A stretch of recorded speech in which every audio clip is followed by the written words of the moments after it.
Kanina pinag-uusapan namin ni paring Melo, Weng, itong issue tungkol doon sa critical overcapacity na po ang Yes. emergency room ng Philippine General Hospital. At sinasabi nga natin, Weng, pagka hindi umubra sa ibang ospital, tatakbo mo sa PGH. Oo, kasi paano naman, ngayon yung, di ba, doon kasi sigurado kayo, kakahuhusay ng mga doktor doon, tapos government hospital parang pa. hospital of last resort. Pero Correct, paano po ito, mga kapuso? At o sila mismo ang limitado ng kapasidad. Hindi na sila tumatanggap. Nasa linya natin ang PGH, ang kanilang tagapagsalita, si Dr. Jonas Del Rosario.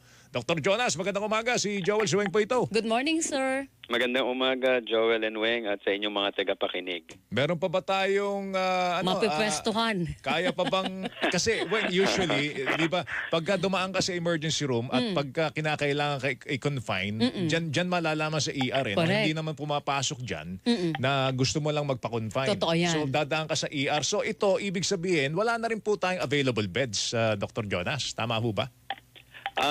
Bali po sa emergency room, yun nga po yung nasabi nyo na critical overcapacity.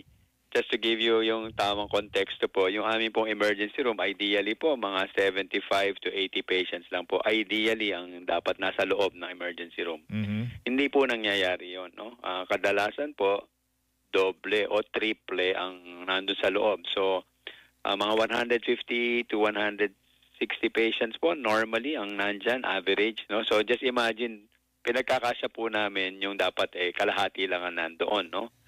Pero minsan po mas higit pa doon, kagaya ito pong mga huling araw, nakita ko po na sa census po na emergency room, mga 180 to 200 po ang nasa loob, no? At dahil po doon, talaga may overcapacity, yung iba pa pong gustong pumasok sa loob ng emergency room ay hindi po makapasok. No? I would imagine, Doctor, pati sa hallway nyo, pasilyo, may pasyente dahil sa overcapacity na ito sa ER. Minsan po, gusto man po namin silang pahigain sa stretcher o sa kama, hindi na po namin mapahiga. So iba po doon, nakaupo sa mga silya. Minsan po ay napapaupo sa heg. May mga marami rin po silang dala. So ang ibig sabihin lang po namin ay masikip po, overcapacity nga po yung PGH. No, we don't usually turn down patients po no? Talagang hanggang kaya po. Ang isa lang pong na-reach yung critical level yung parang tipping point kung tawagan. Yung oxygen port po kasi ng emergency room, no? Yung aming pong oxygen port sa emergency room ng PGH is about 70. Isa na po yan sa pinakamalaking emergency room na may ganyang kadaming oxygen port, no? Pero kung napakarami pong pasyente sa loob, eventually, mauubos din po. Yung sabihin, marami nangangailangan ng oxygen, saan mo sila iuhook? Dahil lahat ay okupado na. No? So, yun po ang maaring problema. Kaya, minsan po, kumukuha kami ng mga tangke. Kasi po yung naka-pipe in po yung oxygen sa ospital. No? So, para may constant supply. Wala na po kaming port na nakakabit sa wall na para doon ikabit yung, let's say, yung oxygen. So, minsan po, as a stopgap na, sure, kuha ka ng mga oxygen tank, ilalagay mo doon, no? Nakakasikip din yon. Pero, in the meantime, minsan yun po ang ginagawa. Pero, yung mga ganun pong klaseng oxygen supply, very limited. At hindi rin po pwede yun sa mga ventilated patients, no? Yung po kasing mga naka-ventilator, dapat po talagang naka-pipe in yung oxygen. Talagang oxygen port siya. Okay. Ito lang ang tanong ko. Meron bang hindi pangkaraniwang dami ng pagpasok ng pasyente ngayon? Meron ba kayong binabantayang sakit, Weng? Di ba? O bakit umabot tayo sa ganitong sitwasyon? Alam mo, wala naman talagang parang outbreak kung yun ang tinatanong nyo or biglang may nangyaring sakuna na biglang dumami na lang, no? Hindi mo napapansin, talagang marami po nagpapa-hospital ngayon, marami nagkakasakit, nagkakatrangkaso. Yung mga usual din po naming mga sakit na stroke, inatake sa puso, mga may cancer, mga kailangang operahan kaagad dahil may appendicitis, merong nagkaroon ng gut obstruction. Iba po kailangan ng blood transfusion. Sari-sari po talagang pasyente. At alam niyo naman po yung PGH, kanya nagsabi na kung saan-saan din po galing, no? Parang unti-unti lang po, dumadagsa lang po yung mga pasyente. Nagkataon lang, hindi ko po alam kung related sa panahon, pero hindi po bumababa, no? Dumadami.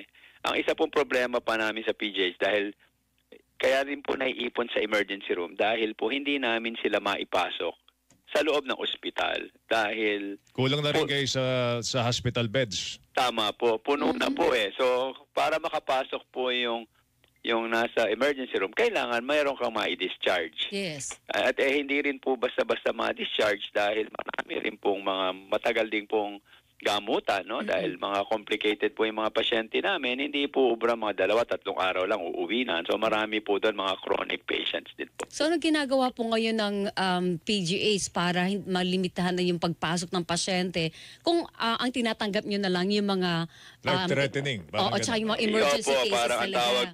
tawag po Tapos, namin sa ER lingo ay yung mga ES1 patients, yung talagang acute life-threatening emergencies po, no? Yung talagang agaw buhay. Pero yung iba po, Doc, halimbawa, kailangan lang ng mga first aid tapos i-refer nyo na sa ibang ospital. Sana nga po, gano'n. In fact, ang gusto nga po namin, kaya humingi kami ng tulong sa inyo, is to inform the public na abisuhan na po, wag na po muna sila pumunta sa emergency room noon dahil hindi po sila ipaprioritize. So, punta na po sila sa mga ibang ospital na kaya naman po yung kanilang kondisyon, no? So, let's say, nagtatae o merong konting ubot-sipon, masakit ang ulo, pwede na muna po sa ibang ospital. Kagabi po, nakausap po namin yung nakipag-coordinate po kami sa Department of Health. Narinig po nila yung aming panawagan at dali-dali po nag-issue po ng statement si Secretary Ted Harborsa na willing po nilang i-absorb. Ito po yung mga DOH hospitals po, Yes, parang po. konting tulong po sa PGH na saluhin po yung mga pasyenteng hindi namin matatanggap. Okay.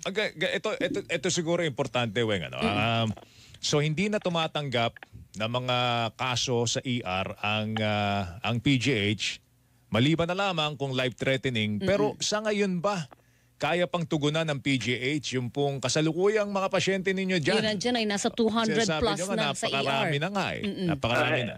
Ano po, nasa loob na po sila ng aming poder, kung ibig sabihin talaga pong gagamutin po sila, no? Tinitignan po, minamadali pong i-discharge ibang mga pasyente na pwede naman, yung mga iba po na pwedeng i-transfer, tina-transfer po namin. In fact, kahapon po sinabihan ako ni Dr. Jananyo Nuevo sa internal medicine po, sila po may pinakamaraming pasyenteng nasa emergency room, no? Ginagawa po namin ay tinitignan na rin yung mga ibang wards na hindi naman talaga para sa internal medicine. Tinitignan ano bang kama ang pwedeng mapahiram muna ng ibang departamento para makapasok lang itong mga ibang pasyente sa emergency room na merong oxygen port po sa wall, no? So ganun po, nagtutulungan po yung PGH na parang, kasi normally po in a hospital meron po mga department, kunyari itong ward na to para sa mga ganitong pasyente, yung ward na ganito para sa ganitong pasyente.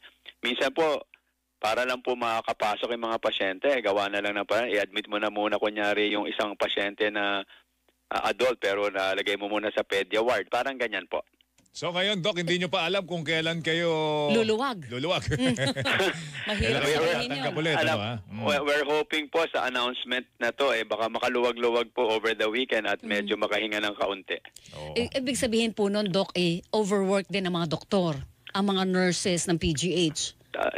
Totoo lang po, yun po ang isa ring problema, no? Talagang siyempre pag mas marami yung ratio po, 'di ba po may tinatawag na Standard doctor to ratio. patient o nurse to patient ratio. Lalo na pag nasa emergency room, marami po diyan mga critically ill o talagang kailangan. Hindi na po na susunod dahil ano gagawin mo, ang daming pasyente, isa ka lang o dalawa ka lang, wala, hindi naman so ganun po nangyayari. So in a way yung nagsasuffer din po yung patient care eventually po. Pero ito po indikasyon ng problema na rin sa PGH, yung capacity ng ospital, manpower ng ospital. Wala po bang hindi ba labas sa pipeline o plano na palakihin yung capacity ng PGH?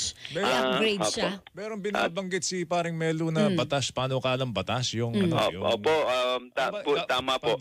Pagdadagdag, di ba, Dr. Tama po. Actually po tama po. Tama yung tanong mo, Ma'am Weng. Bali po, una, nadagdagan po ng kama yung PGH. No? So, ibig sabihin na meron pong idadagdag para ma-reach namin yung at least 2,000 beds. Ngayon po, mga 1,000 beds. Tapos po, siyempre, kaakibat nun, hindi naman pwede magdadagdag ka lang ng kama. Kailangan mo magdagdag ng manpower. So, I think, sasabi lang po na na-approve na po yung budget para sa karagdagan pong personnel po, mga healthcare workers. Ilan po ang idadagdag, Doctor? I have to check exactly kung ilan po. I think at least mga 1,000 yata, no? But I don't have the exact number. Pero yun po ang narinig ko rin po na na-approve na po yung budget. Dahil talagang kailangan po hanin-hanin nyo. Magdadagdag ka ng kwarto, kailangan mo magdagdag ng tao. Pero sir, hindi lang yun eh. Yung gusali din ng PGH palagi pong nasusunugan eh, dahil siguro luma na yung gusali mismo. Yung mga wiring. Opo. Nandito po kami sa process of upgrading. Yun. Tama po, luma na po yung building. Nakakayaman sabihin, nakailang sunog po sa PGH. Totoo pero po. inaayos po yon. Meron din po mga ilang gusali na tinatayo pa under construction na ongoing po in construction. Hopefully, yun po pag nagawa, makakatulong din po sa ating space allocation po, no? Mas maraming, medyo makakaluwag kasi maililipat yung mga pasyente sa bagong building na to. Opo. Medyo meron pong ikaluluwag yung at madadagdagan yung bed capacity po ng PGH. Alright. good Doc, luck, mag-ingat ha? kayo. Good luck, ha? Salamat Sa po sa buong oras. Thank you po sa tulong at humingi po kami ng konting paumanhin sa publiko. Alright. Si Salamat Dr. po. Jonas Del Rosario, tagapagsalita ng Philippine General Hospital.